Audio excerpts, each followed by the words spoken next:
Desde que pisó su primera redacción en 1963, Carlos Ulanovsky ha dejado pocas tareas del oficio de periodista sin probar.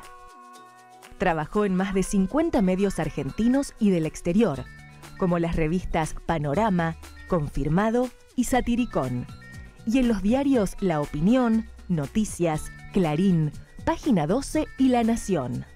Su larga trayectoria y el amor por la profesión se reflejan en los minuciosos e imprescindibles trabajos como Días de Radio, Paren las rotativas, Estamos en el aire, una historia de la televisión en la Argentina o Redacciones, todos fundamentales para conocer la historia y la evolución del periodismo argentino.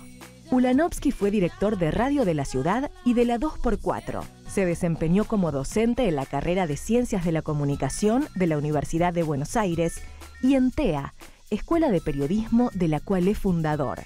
Y en 2013 publicó su primera novela, Nunca bailes en dos bodas a la vez. Actualmente conduce Reunión Cumbre, programa que se emite los sábados por Radio Nacional. Señoras y señores, con nosotros, Carlos Ulanovsky. Gracias, bienvenido. Gracias. Bueno, lo primero que hay que hacer es una aclaración, porque acá hay una inversión absoluta de roles. ¿Cuántas entrevistas hiciste en tu vida? Uy, no, más muchísimas. o menos. Pero bueno, la entrevista es uno de los géneros que más transité, trabajándola muy seriamente, como trabajás vos también. Con una diferencia, yo no soy periodista. Creo que la mayor lo que yo, creo que ya lo saben, pero es importante aclararlo, que lo que yo hago es conversar, preguntar y conversar, ¿no? Tal vez eso sea periodismo, no sé, no. No sé, pero a mí me parece bien lo que haces, te lo digo de entrada. Me parece que no creo en los puestos que te convierten en un burócrata, ¿no? Y entonces me parece que hay otros ejemplos de ministros o secretarios de Cultura que tuvieron una múltiple actividad, además de la específica. Estaba pensando en Gilberto Gil, Melina Mercouri en Grecia, y en Jorge Semprún, que para mí es un faro, ¿no? Sí. Yo cuando sea grande quiero ser como Jorge Semprún. La segunda muerte de Ramón Mercader, por ejemplo, una novela que leíamos mucho en los 70, ¿no? También pienso en Pacho O'Donnell, que fue el inventor de este formato, hecho desde una Secretaría de Cultura de la Nación. Es cierto. Pacho hacía sus reportajes. ¿Te reporteó? En radio. En radio. Sí, en radio. Pacho, bueno, los hace, pero siendo secretario de Cultura de la Nación, él hacía reportajes. Sí. Y algunos se siguen viendo en Canal Encuentro. Pero, por ejemplo, siendo periodista joven, ¿reporteaste a Antonio Carrizo, por ejemplo? Antonio Carrizo, sí, por supuesto. Pero Antonio Carrizo además es un personaje importante en mi vida, ¿no? Fue un tipo, y lamento tanto que esté enfermo ahora, ¿no? Y fue un tipo muy generoso, muy generoso. Y en momentos difíciles de mi vida, como en el 76, él me recomendó a una editorial para que yo hiciera un libro, uno de los libros sobre televisión, se llama, la televisión argentina cumplía 25 años, y entonces me recomendó a Jet, que todavía funcionaba en el país, y yo hice 25 años, Televisión Argentina 25 años después. Y él fue el padrino verdaderamente de ese libro. Sí, lo entrevisté muchas veces y él me entrevistó muchas veces a mí. Claro, por eso, porque estar entrevistándote a vos, sabiendo los reportajes que has hecho, me siento tal vez como te podrías haber sentido vos de joven cuando, por ejemplo, desde la revista Orbe, que fue la primera revista, entrevistaste a Analé Rosló. Sí, sabes que Orbe, estábamos en tercer año de la secundaria, yo estudié en el Mariano Moreno, y mi compañero de banco, Rodolfo Terraño, se le ocurrió hacer una revista, y él era el director y yo era el subdirector. Alguna vez le pregunté por qué me había elegido, y me dijo porque sabía que eras uno de los pocos que leía diarios. Y efectivamente, mi casa era una casa de clase media, ahí de Floresta, y no era una casa, no fue una casa muy librera, pero sí era una casa en donde llegaban todos los días y todas las semanas muchos diarios y revistas. En casa se compraba El Mundo y a la tarde mi viejo, cuando llegaba del trabajo, traía La Razón, que era un vespertino. 2 ediciones tenía. Sí, quinta y sexta, y seguramente traía la sexta ya, ¿no? Y bueno, y ahí empecé a leer y empecé a tratar de descifrar cómo algunos periodistas empezaban las notas. Y ya cuando era un adolescente había leído a Edgardo Damomio, a Jorge Korenblit, a Horacio de Dios, a Neustadt en El Mundo, ¿no? El Mundo era un gran diario, un extraordinario Sí, en mi diario. casa también se leía, era uno de los diarios que... Y entonces, yo también digo que en cada periodista anida un cholulo, ¿no?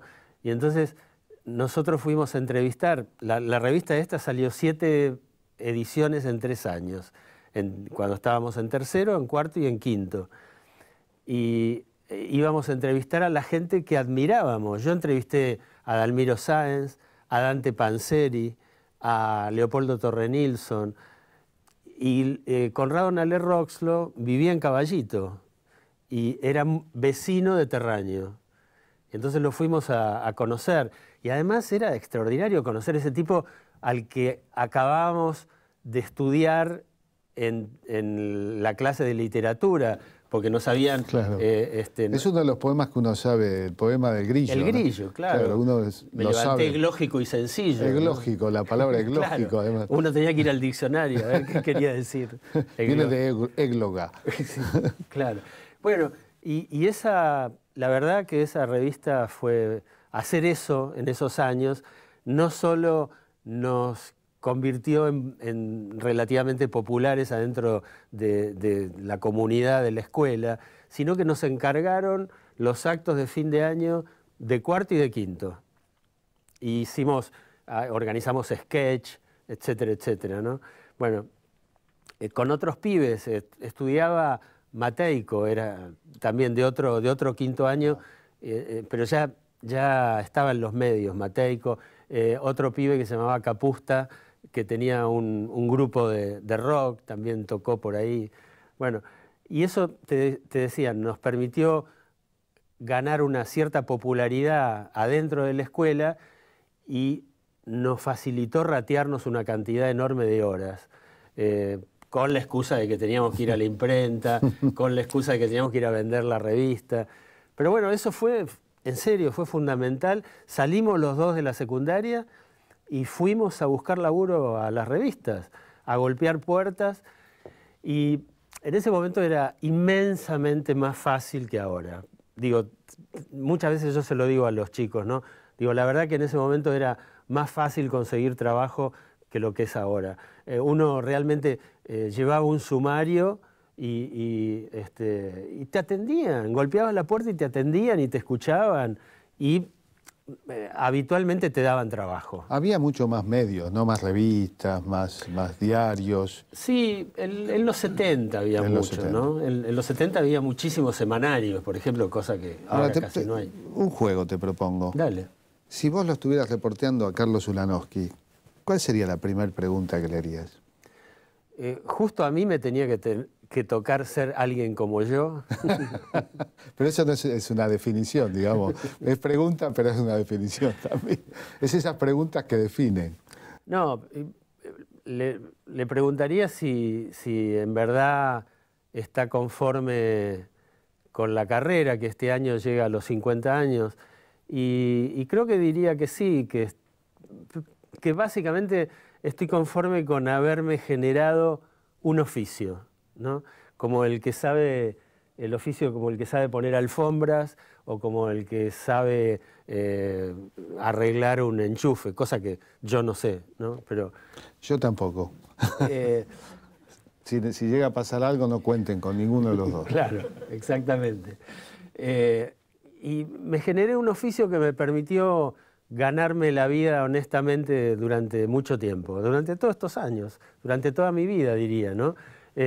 y me permitió también, cuando me fui de la Argentina, vivir del periodismo. En un lugar en donde no me conocía nadie, me dijeron, bueno, ok, siéntese a la máquina y demuestre que usted es periodista. Bueno, eso es el oficio, ¿no? Eso es el oficio. Bueno, cuando uno lee Redacciones, tu libro, La profesión va por dentro, que lo editaste el año pasado, lo escribiste en el 2011. Lo primero que uno siente, bueno, que realmente viví una vida, ¿no? Una vida impresionante. Por eso, si uno lo lee, va a comprender por qué. Creo que es la primera vez que yo siento en una entrevista que estoy con el dueño de la técnica de entrevistar, de la experiencia de entrevistar, la cantidad de experiencia que tenés y que está transmitida en este libro. Lo segundo que uno siente con este libro es tu benevolencia, ¿no? Esto mismo que decís de que es un trabajo, uno diría, bueno, pero es una obviedad que es un trabajo, pero sin embargo ha habido una sobrevaloración del rol de periodista, como si, un poco como ha pasado con la justicia, ¿no? Como si fuera un territorio, sí. Por eso del quinto poder, todos los mitos que hay.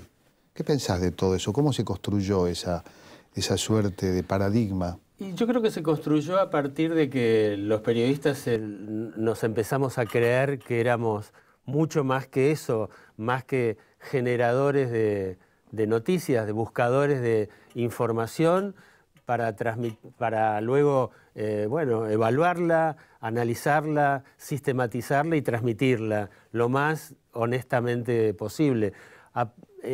Llegó un momento, y esto ocurrió a partir creo que de la década del 90, en que la valoración social del periodista había crecido tanto que estaba por encima hasta de los abogados, ¿no? Hasta por encima de los curas, en esas encuestas que se hacen de valoraciones sociales, ¿no? Y yo creo que muchos se lo creyeron, muchos creen todavía estar en una situación superior a la gente del poder. Y la verdad que si nosotros tenemos un poder, es el poder de ir a buscar información y conseguirla y transmitirla lo mejor que podamos. Y no más que eso, no más que eso. Después de... Digo, pero significativamente, y creo que por primera vez en décadas vemos ahora periodistas que discuten el poder como si pertenecieran a partidos políticos. Y esto es una cosa muy llamativa, ¿no? Yo siempre lo que digo es, qué bueno sería que esos periodistas finalmente decidieran dedicarse a la política. Y ahí podrían ver qué respuesta tienen en la gente, ¿no? Si efectivamente... hace poco, por ejemplo, escuchaba que cuando Jorge Lanata, por ejemplo, entra a un restaurante, mucha gente se para y lo aplaude y le dice Lanata presidente. Digo, me parece que... ¿Ocurrió eso realmente? ¿Ha ocurrido eso? Bueno, lo leí, por ejemplo, no sé, no tengo motivos para desconfiar de eso. Me parece una cosa anecdótica. Yo que pensé que el camino del exilio estaba definitivamente cerrado para los argentinos. No, bueno, pero por eso digo, me parecería extraordinario... Sí, que se asuma como tal. Como tal, ¿no? Es decir, cuando él dice, Lanata dice, voy a hacer todo lo posible para que este gobierno no gane las próximas elecciones o este proyecto no gane las próximas elecciones. Bueno, me parece bárbaro. Digo, cada uno tiene derecho a eso, pero presentate y jugate a ver cuánta gente te vota, ¿no? Sí. Pero me parece que tiene que ver con eso, tiene que ver con que en un momento dado los periodistas nos empezamos a creer mucho más de lo que somos. ¿A vos te pasó eso de una etapa de tu vida? No, trabajé toda la vida. Tengo muchos cartelitos enfrente de mi computadora en un corcho y una de las frases es, el que se la cree se jode, ¿no? Cuando hiciste tus primeros pasos con Orbe, después, bueno, terminó el colegio, terminó la primavera y comienza la vida, la búsqueda. ¿Cómo fueron esos primeros pasos? ¿Cómo llegaste a ser un Mi viejo profesional? quería que yo fuera un profesional y quería que estudiara medicina. Intenté ingresar a medicina, fracasé en 3 ocasiones consecutivas en el ingreso. El ingreso era bravo. Había Tenía ingreso, sí. matemáticas, física, química y biología. 4 barreras infranqueables, para mí por lo menos. Como los enchufes, digamos. Y entonces en un momento dado junté valentía y lo enfrenté a mi papá y le dije, no vas a tener un hijo médico. Y me anoté en sociología y eso también me cambió mucho la cabeza. Hubo un libro en el ingreso a sociología que era obligatorio leer, se llamaba El arte de amar, de Erich Fromm, y yo ahí cuando lo leí dije, mirá todo lo que se puede hacer con la inteligencia, a dónde se puede llegar, tan lejos, ¿no? Y me parece que ahí elegí querer sentarme en esa mesa, ¿no? Y a partir de eso no completé sociología, hice 7 materias y ya empecé a laburar y el trabajo me separó del estudio. Pero me parece que también ahí debo reconocer una falla mía, ¿no? Digo, no haber tenido la suficiente voluntad como para seguir estudiando. Me hubiera venido muy bien. Yo digo que los 21 libros que hice son como materias de una carrera informal y con la que finalmente pude conformar, o creo haber podido conformar a mis viejos, ¿no? Al reclamo, a la demanda de mis viejos. O podrías haber dicho como Borges, interrumpí mi educación para ir a seguir estudiando en la universidad. Bueno, pero algo de eso pasó, porque por ejemplo, cuando entro a La Opinión, suponete, Timerman me dice, quiero que hagas críticas de radio y televisión como si hicieras críticas de teatro o cine. Te sentás a escuchar radio, te sentás a mirar televisión. Bueno, eso hice, pero además, qué sé yo, era un joven que iba todas las noches a La Paz a ver si se enganchaba algo, y entonces ahí había gente como Germán García, como Ricardo Malfé, bueno... Miguel Briante, Sí, tanto, Fowell. montones... Bueno, estuve en esa época y me acuerdo. Pero montones de personas a los que yo consulté, decir, bueno, ¿qué libro puedo leer? Y efectivamente, también en eso hice carreritas informales, ¿no? Reivindicás en el libro precisamente la canción, el tango, ¿no? Aprendí filosofía, dados, timba. Aprendiste filosofía en La Paz. De todo, sí, de todo. Noches inolvidables. Bueno, y estuviste en La Opinión, pero antes de La Opinión hubo otros medios. Empecé a trabajar en el 63 en revistas... 50 años en este año. En revistas en las que conseguía trabajo, qué sé yo. Por ejemplo, cuando llegué a la editorial Abril, ahí tuve 2 encuentros muy buenos. Uno con Enrique Rabb, que era uno de los tipos más maravillosos que conocí, porque se sentaba con vos y te decía, no, mira, esto es así, cambiá el comienzo por esto, sacale tal cosa, agregale tal otra. Bueno, un tipo que se tomaba el trabajo de enseñarte, ¿no? Y después había otro periodista que se llamaba Osvaldo Seigerman, también otro de los tipos que fue importante para mí, y él fue el que me dijo, mira, se está armando un nuevo semanario, se va a llamar Confirmado, si llega a concretarse, te llamo. Y bueno, y así fue, en el 65 salió Confirmado, y fue el primer trabajo que tuve en relación de dependencia.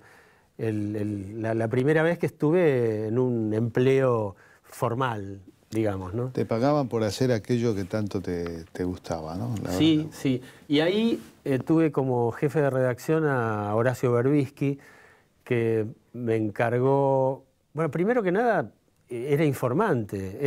Me mandaban a qué sé yo, suponete, estaba de moda el Club del Clan en ese momento, ¿no? Y entonces me mandaban a hacer una investigación sobre el Club del Clan.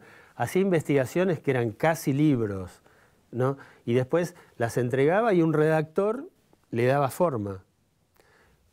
Uno después va creciendo y con el tiempo te convertís en redactor, ¿no? No existía Google, que acabó con los informantes. No. Y bueno, y no existía en la redacción esta esclavitud del tiempo que tenemos aquí en la TV, que nos obliga a ir a un corte para seguir hablando en el próximo bloque con Carlos Ulanovsky.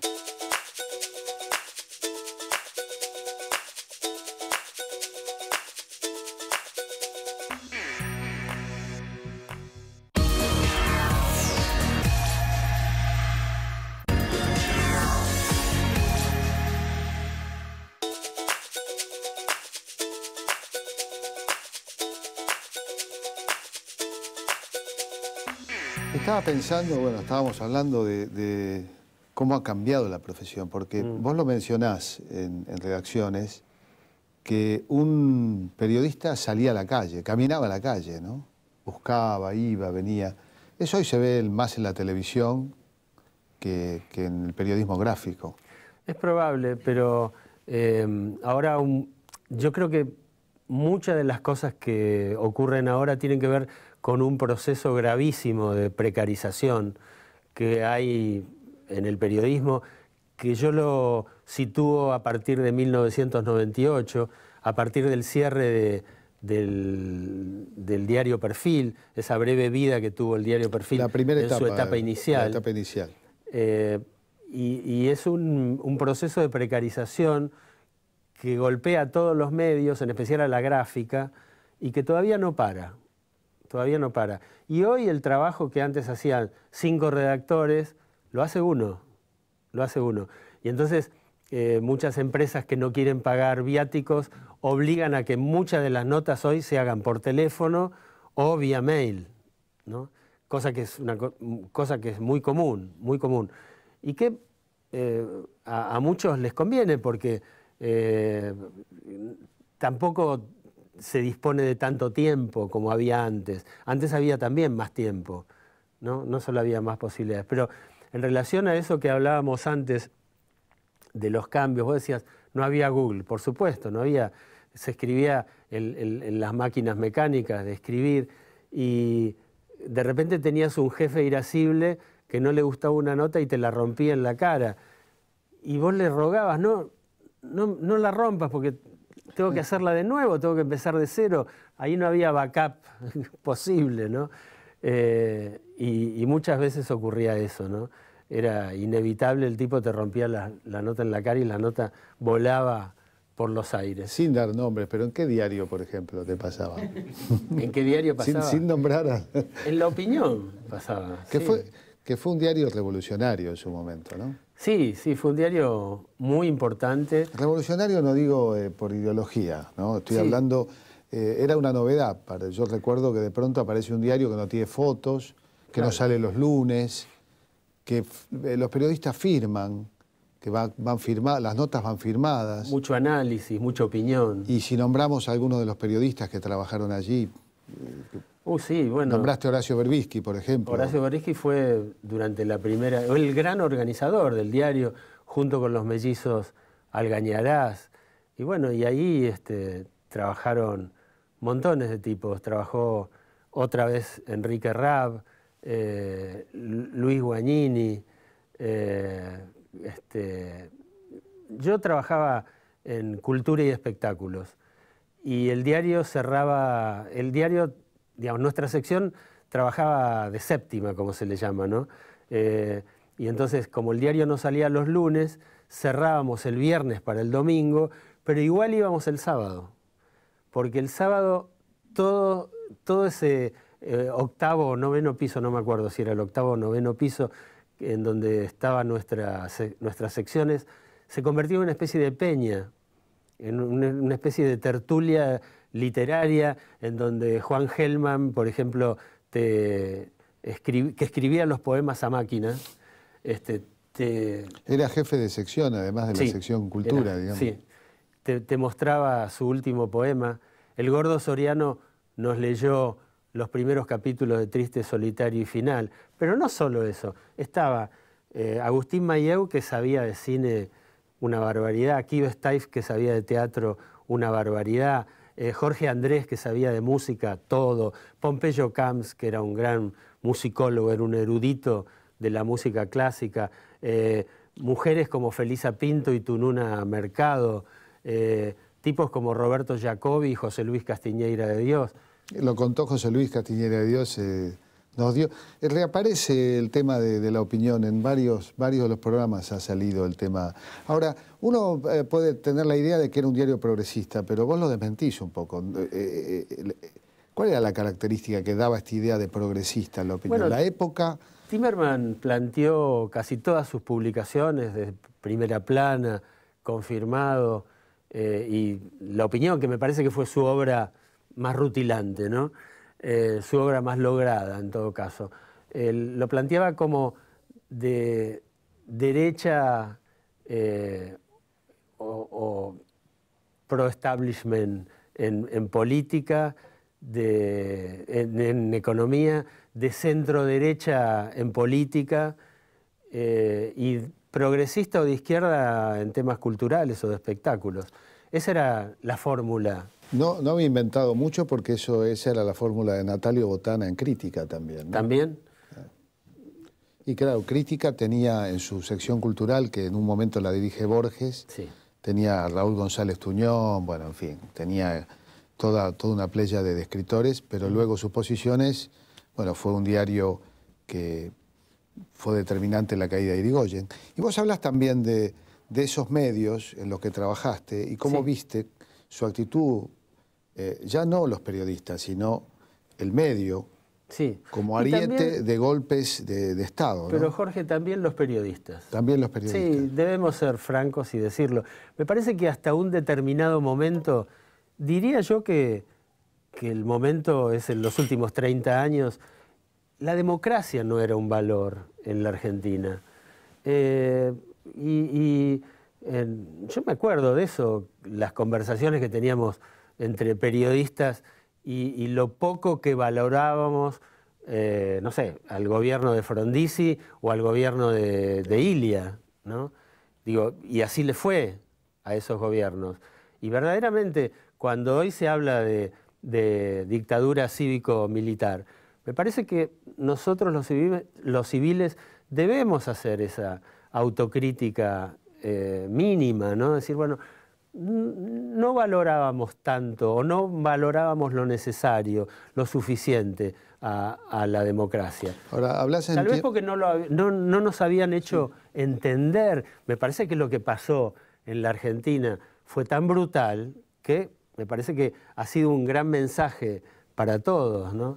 En aquellos tiempos, bueno, esos gobiernos ganaban elecciones, tanto Frondizi como Ilia, con la proscripción del peronismo, o sea, había como una suerte de invalidez moral en ese punto, que justificaba también las rupturas, una justificación entre comillas, ¿no? Pero ¿no pensás que eso continúa de algún modo en algunos medios? Cuando decís que actúan como fuerzas políticas de poder. Nunca lo había visto con tanta claridad o con tanta virulencia como en estos tiempos, ¿no? Me parece que antes los medios actuaban de un modo más embosado o más discreto, si querés, pero ahora verdaderamente han tomado partido, ¿no? Han tomado partido. Y eso es novedoso, es una cosa verdaderamente novedosa. Hablábamos de las posibles onceras periodísticas. ¿Qué pensás de la libertad de prensa como concepto? ¿Qué requeriría como reflexión? Bueno, ¿existe para un periodista la posibilidad en un medio privado de determinada envergadura ejercer la libertad de prensa? ¿Existió? Mira, muchas de las veces que uno da charlas o que va a alguna escuela de periodismo, qué sé yo, o cuando daba clases ahí en TEA o en la facultad, una de las preguntas que más se reiteraba era si existía la subjetividad periodística o la objetividad periodística, ¿no? Y yo decía invariablemente que no, que el periodismo es un ejercicio de la subjetividad. Está el viejo, el antiguo ejercicio de chocó un vehículo acá en la esquina, van 20 de estos alumnos y cada uno va a traer una mirada diferente, ¿no?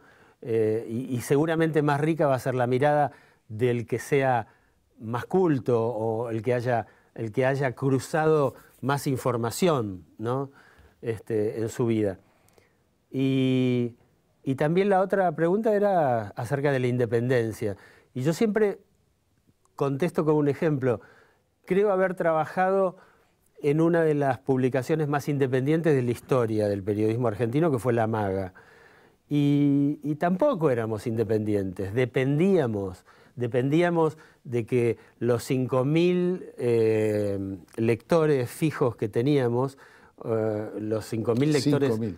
Sí, digamos, era a veces más, a veces menos. Era el núcleo duro, como se dice ahora, ¿no? Claro, pero dependíamos de que ese jueves, que eran los días que salía La Maga, no hubiera llovido, o no hubiera hecho mucho calor, o mucho frío. Digo, esas circunstancias que hacen que la gente salga más o menos de su casa, y dependíamos de que no hubiera ocurrido entre el cierre de la revista y la llegada de la revista a los kioscos un episodio central de esos que te come absolutamente la actualidad, ¿no? Y dependíamos también de los poquísimos avisadores que teníamos.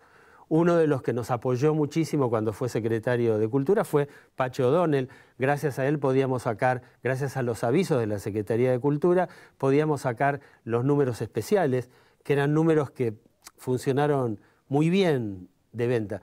Pero esa revista, que era muy independiente, dependía, igual que el tema de la objetividad. No es lo mismo poner esa cámara ahí donde está que ponerla en otro lado. Ya esa es una opinión diferente o genera un punto de vista diferente, ¿no? Trabajaste en medios, bueno, trabajaste en los grandes medios, trabajaste en Clarín, trabajaste en La Nación. Sí. Fuiste parte del comienzo, del nacimiento de Página 12, un hecho también... No, ya había nacido Página 12. ¿Había nacido con empezó? Ah. Sí, trabajé en 90-93. Ah, sí, claro, sí. sí. Era en el 87. 87, claro. Y, digamos, hablamos de Clarín. ¿Clarín en los 80 era como ahora? No. ¿Cuál es la diferencia? Clarín empieza a crecer o empieza a ser distinto a partir del 89, cuando gana la licitación de Canal 13. Ya había ganado Radio Mitre y empieza a conformarse en su estructura de multimedia. Y me parece que ahí empiezan también a modificarse los medios, cuando se convierten en multimedios y cuando el diario, por ejemplo, o la radio o el canal de noticias se convierte en en otra de las unidades, de las tantas unidades de negocio que tiene el multimedio, equivalente o tan importante como puede ser la exposición del campo que hace todos los años, ¿no? Son unidades de negocios. Cuando vos llegás todavía en Clarín hay como un cierto espíritu ligado al desarrollismo. Sí, todavía estaba, por ejemplo, Enrique Alonso. Yo trabajé en Clarín del 83 al 90. Ajá. Y recién en ese momento, en el 90, estaba instalándose la computación. La primera redacción computarizada es la del Cronista Comercial en el 89 y Clarín sigue, digamos, esa tendencia. Pero recién, yo no trabajé en computadora en Clarín. Recién en el siguiente trabajo, en La Maga, por ejemplo, trabajé en computadora, ¿no? Eran los tiempos de las redacciones llenas de humo y de ruido. Ya no se podía fumar. Habían prohibido fumar, pero sí trabajé muchísimo en redacciones al lado de gente que fumaba muchísimo y que golpeteaba las máquinas Olivetti con una furia extraordinaria, ¿no? ¿Y en La Nación? En La Nación trabajé cuando me fui de TEA y de La Maga. del 96 al 2004. Y también fue llamativo lo que me pasó, lo cuento en el libro. Parte de eso que yo llamo la precarización de los medios. Entré ganando una buena cantidad de dinero y me fueron cortando, hasta pedirme que querían cortar la relación de dependencia. Eso fue en el 2004, cosa que ocurrió. Pero junto con eso me hicieron firmar un convenio que impedía que yo hiciera más de 24 notas por año. Ya a partir de la nota 24 volvés a ser personal en relación de dependencia. Entonces, y bueno, ley de Murphy o lo que quieras llamarla, nunca más hice más de 23 colaboraciones.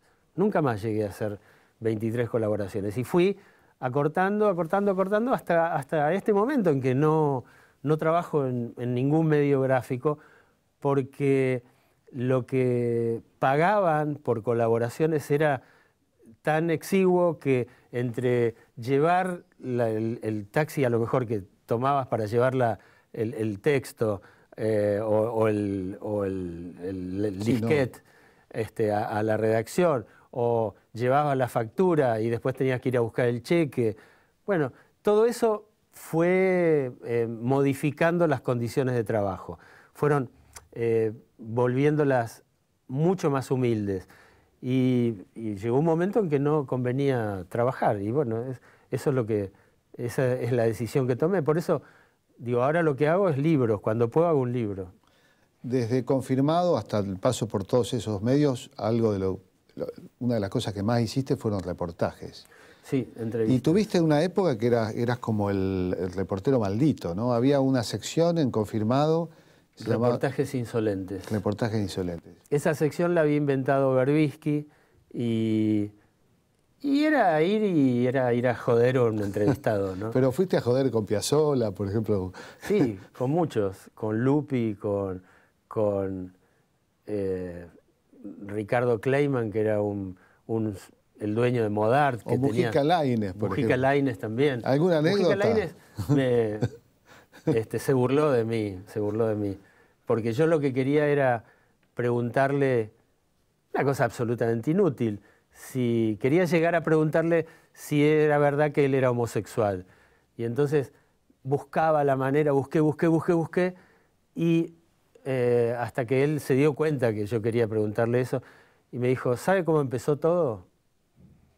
Como usted, preguntando. ¿Vos sabés que lo plagió a Jacinto Benavente, ¿no? ¿Ah, sí?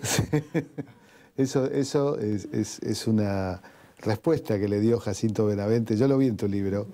Le dio Jacinto Benavente a un alumno, escandalizado por el gusto sexual de Benavente, y le dio esa respuesta, que Mujica Lainez seguro conocía. Y después me pasó una cosa increíble con un psicoanalista que estaba de moda en ese momento. Empezaba a estar de moda, a ser importante el psicoanálisis en Buenos Aires, y había un psicoanalista, se llama, no sé si vive, Alberto Fontana, que era psicoanalista de muchos actores, actrices, y hacía tratamientos con lisérgico. Y entonces lo fui a entrevistar con chismes de sus pacientes. Le hablé a 2 o 3 actores y les pregunté cosas para hacer el cuestionario, y una de las preguntas era si era cierto que se comía las uñas. Y cuando le pregunté eso, estábamos con el fotógrafo Eduardo Comesaña, y cuando le pregunté eso montó en cólera el tipo y me insultó y me echó. Y, si le preguntaba de lisérgico, te pegaba 4 tiros. Por ejemplo, era una pregunta absolutamente tonta, claro. Pero a mí eso me pegó muchísimo, me pegó que él me haya echado, y llegué a la redacción y le dije al entonces jefe, que se llamaba Mario Espósito, ahí en Confirmado era, le dije, mira, no quiero que se publique esta nota, y entonces Mario Espósito tuvo una respuesta de periodista experimentado y me dijo, mira, lo que te está pasando, y también de tipo analizado seguramente, ¿no? Dice, lo que te está pasando es que te estás haciendo cargo de todas las contradicciones del mundo y del periodismo. Déjate de embromar, yo lo hubiera solucionado de otra manera, le hubiera pegado un buen uppercut en el estómago. Dijo. No lo hice, ¿eh? Bueno, menos mal. Bueno, vamos a un corte y seguimos conversando con Carlos Ulanowski.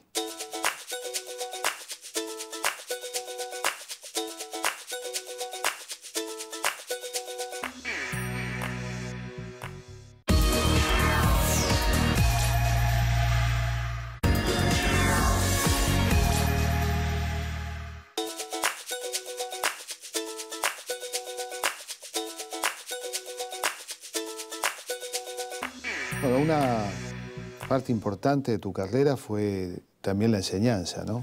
Fuiste uno de los fundadores de TEA. Sí, sí, sí. TEA fue una idea de Carlos Ares y él convocó a amigos, a Carlos Ferreira, a Juan José Pano, a Osvaldo Pepe, a Sergio Sinay. Varios desertaron, otros nos quedamos, y Ares, Ferreira, Pano y yo empezamos con TEA, con la idea que no iba a ser sino uno más de esos proyectos que tienen los periodistas de zafar de su trabajo y que a los 6 meses nos íbamos a despedir, nos íbamos a dar la mano y decir, bueno, fue lindo mientras duró y nos íbamos a ir a casa. Y eso también fue una enseñanza, la enseñanza de que el éxito no hay que buscarlo, que a veces cuando te toca, te toca. Y todo el tiempo mientras preparábamos TEA decíamos, bueno, suben, porque era un primer piso, ¿no? Suben los 60 alumnos, ¿qué le decimos? Y entonces eso también fue una cosa extraordinaria porque nos obligó a reflexionar y a poner en palabras eso que todos nosotros hacíamos de taquito. ¿Y quiénes eran los profesores? Los profesores eran nuestros amigos, los tipos que habían trabajado de periodistas toda la vida y ahora se ponían en el lugar de transferir sus conocimientos. Eso fue muy importante en nuestro interior, en nuestra cabeza. Creo que nos hizo crecer esa posibilidad de sentarnos y decir, bueno, yo hice 50.000 copetes. Ahora, ¿cómo le explico a un alumno qué es un copete? ¿O cómo le explico qué es una nota de color? ¿O cómo le explico eso, los secretos de la entrevista? ¿No? Bueno, eso hicimos, nos despojamos, nos desprendimos de esos saberes, de esos conocimientos y pudimos hacerlo. Estuve 10 años en TEA y la verdad que me fui cansando. Durante montones de fin de semana me llevaba parvas de ejercicios de los alumnos para corregir y más bien me cansé de cierta... Se juvenilizó mucho el paisaje de los alumnos, ¿sabes? Y entonces los alumnos venían cada vez más chiquitos y me molestaba, la verdad, digo, por ahí era una cosa neurótica, pero me molestaba mucho los conciliábulos, las risas, las cosas de secundario, ¿no? Que de repente se generaban en el aula. Pero también una suerte de cambio del paradigma de la autoridad, ¿no? Que existía en torno a quien enseñaba en una época y que hoy ha cambiado también. Una suerte de desvalorización no del que enseña, sino de aquello que se enseña incluso. Sí. A mí me pasó cuando fui profesor universitario, fui profesor en La Plata de guión de cine. Y me acuerdo que pregunté, bueno, ¿quiénes han visto cine argentino el último año? Había 120 alumnos, levantaron la mano una docena. Yo digo, si uno estudia cine y no ve cine argentino, digamos, ¿cuál es la idea, no? Claro. Bueno, pero eso... Muchos estudian periodismo porque es la imagen del éxito como Exactamente. cine. O, por ejemplo, cuando les dábamos... Yo daba cosas para escribir y entonces decía, pero yo no quiero aprender a escribir, yo quiero trabajar en radio. Entonces ahí lo mandaba a fijarse en cómo Ariel Delgado redactaba sus 3 líneas de noticias, ¿no? Que eran espectaculares, perfectas, impecables.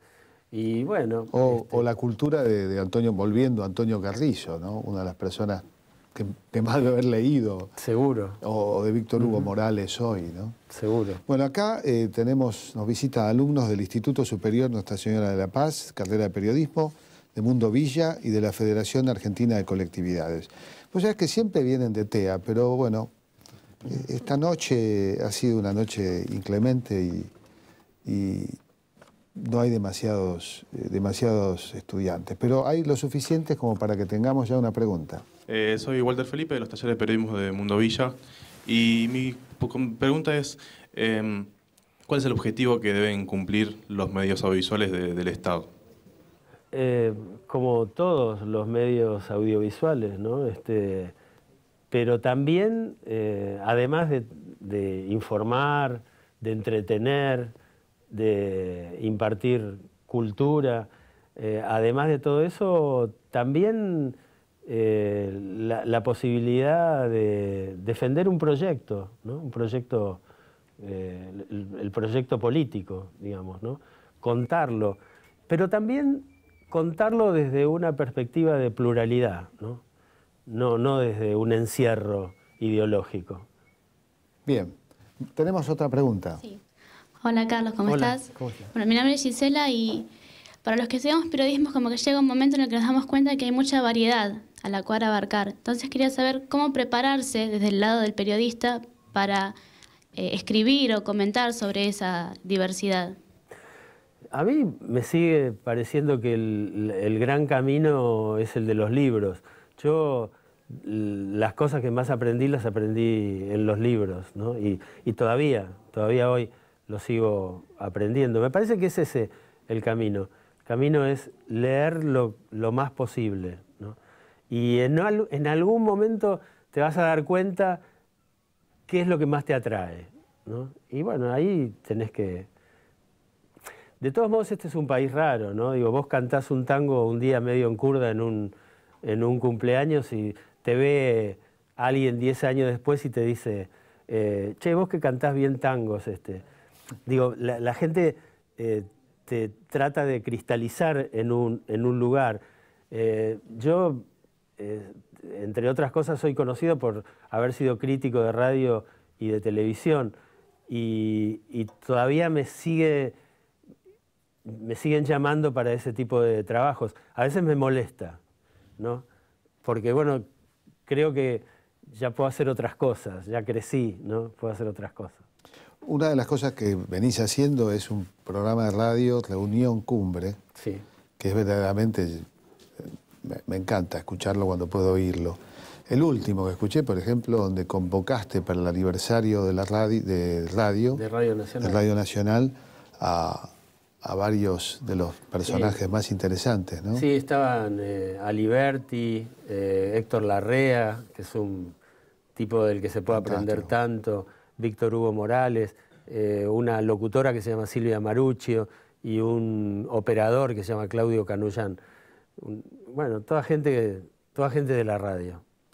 Y uno lo que ve, lo que aprende escuchando Reunión Cumbre es el modo en que le das protagonismo a los invitados, ¿no? Como la clave está en que sean ellos los protagonistas. Y creo que es como debe ser. Y por otro lado, digo, cuando invito a alguien que escribió un libro, leo el libro. Y cuando a mí me pasa lo mismo y por eso yo muchas veces digo, no, la semana que viene suspendemos a tal porque todavía no terminé de leer los libros. Pero vos sabés que eso se ha hecho una mala costumbre en los medios y también tiene que ver con la precarización. También tiene que ver. No es solamente desidia o fiaca, ¿no? Tiene que ver con que a lo mejor hoy un periodista tiene que, para sostener su tinglado económico, tiene que atender 5 o 6 laburos a la vez, ¿no? Bueno, yo no te voy a preguntar después. Primero vamos a darle la última pregunta y después me toca a mí. Hola, Carlos, Cristina es mi nombre. Hola, Cristina. Quería saber cuál fue tu mejor entrevista o mejor nota y por qué.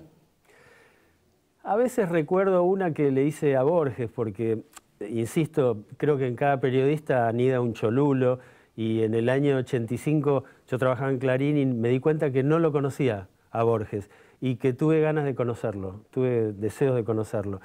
Y entonces me pregunté si le podíamos hacer una entrevista, me dijeron que sí, y fui un lunes a hacerle la entrevista.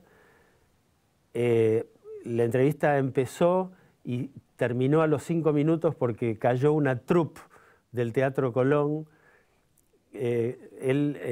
Estaban haciendo una versión del Aleph en ópera, me imagino, y él no se había acordado, no se acordaba que también había hecho esa cita, y me pidió disculpas y me pidió que volviera el día siguiente. Volví al día siguiente, efectivamente empezamos la entrevista, y otra vez a los 10 o 15 minutos, timbre, y él había hecho otra cita, y se interrumpió la entrevista. Y recién al día siguiente, el miércoles, pude completarla.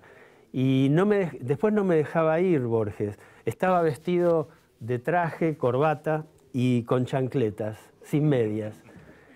Y entonces me dijo, tómeme del brazo. Y me llevó a recorrer la casa, que no era un departamento en la calle Maipú, sí, al 900. No era muy grande, pero me llamó la atención que él sabía todo lo que había en la casa y me lo iba describiendo.